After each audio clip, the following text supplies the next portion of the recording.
Well, Donald Trump has delivered pizza and hamburgers to a group of police and National Guard forces who are tackling rampant crime and homelessness in Washington, D.C.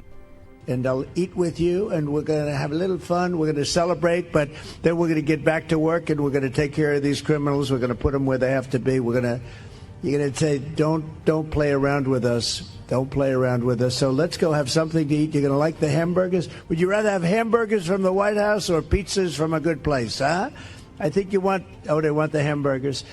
Joining me now is Sky News contributor Bo Davidson. Bo, thanks for joining me. Look, I've got to say, Trump really is a man of the people. But how much does this show how seriously he is taking this mission to stamp out crime, that he's personally thanking law enforcement? Well, you hit the nail on the head. He is a man of the people. And I think his style, Danica, is to go to the source, whether it's the scene of the crime or the people solving it. You have politicians that go to fundraisers and to donor meetings and things like that. They never visit their constituents, but that's never been Donald Trump's style. You look at his visits to the southern border or where there's a natural disaster, and he wants to be at the point of action, and he wants to be with those people who are solving it. Think about his work back as a real estate developer. He would go to the construction site. He wants to be hands-on and to see what's happening and how to solve that problem. And more importantly, as you stated, I think it shows that there's a solidarity with law enforcement officers. We look back at the last 4 years, and a lot of law enforcement officers probably thought that no one had their backs. I think to go there, to deliver pizza, to have a moment of camaraderie and to show his solidarity with them speaks volumes as to who he is. But I think he has had a long trajectory of actions like this where he's gone to the source, visited with the people involved and said, I'm going to help you solve this problem. I'm here and I'm with you. And I think that's an important quality of his. Yeah, great leadership skills. I agree.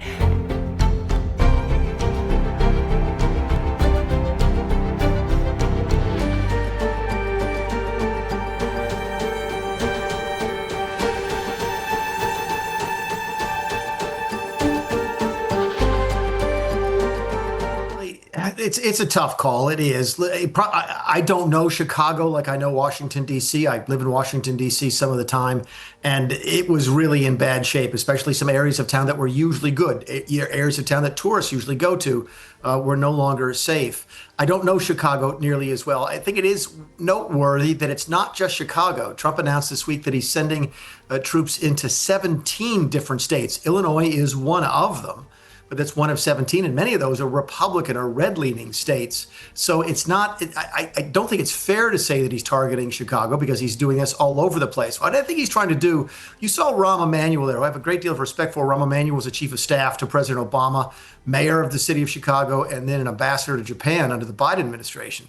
And I think he sort of understands what's happening here, which is that Donald Trump is trying to make crime a political issue and law and order a political issue. And there are some Democrats who think that they should be addressing crime in their cities, including Rahm Emanuel. And there's others like Governor Pritzker who don't. So it's very interesting to watch what Trump is doing politically in addition to practically.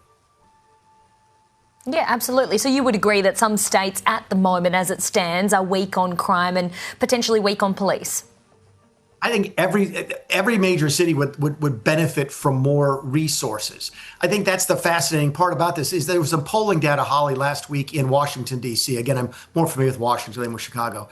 80% of the residents who were polled didn't like what Trump is doing, but 65% of them thought it lessened crime. Please allow that to sink in. They don't like it, but they know that it's working. I think there's a lot of politics behind that. I think if a Democrat president were doing some of these, the Democrat governors were doing them, people might perceive it differently. Sometimes everything Donald Trump just does is wrong for some people.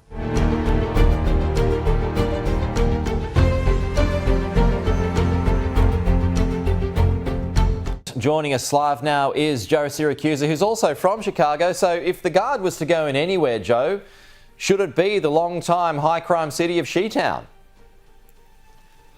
Well, I don't think so, Pete. You know, I was born and raised on the south side of Chicago. They're just down the block from Leroy Brown and those people. Look, Chicago's a very interesting place for Chicagoans. As soon as you start to introduce federal troops, unless there's a riot or a place is burning down, it's going to be a mistake. Now, keep in mind, Greater Chicago is 9.3 million people.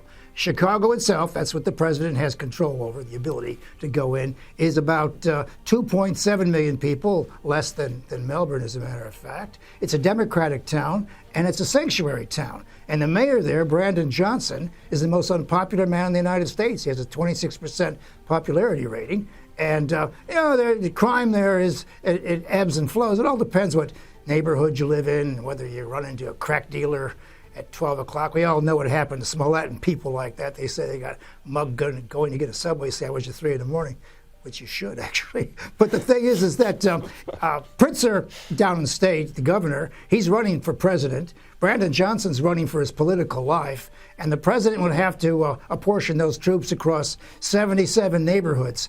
20 probably don't need to see any extra cops or anything. And Chicago has the third largest police force in the United States, 12,800 sworn officers. So, normally they're in control. But look, what do you do about a drive-by shooting? Now, your package with Rahm Emanuel, former mayor of Chicago, suggests that the problem is prosecution. Chicago has kind of a way of letting people back out on the street again.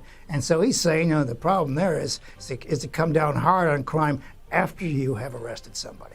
Well, Rahm wants to run for president too, does he not? Hey, look, in America, everybody wants to run for president. It's after Donald Trump, it makes, it's open house. I mean, everybody thinks they can do it. They think it's a reality show. And of course, in many ways, the presidency of the United States is a reality show.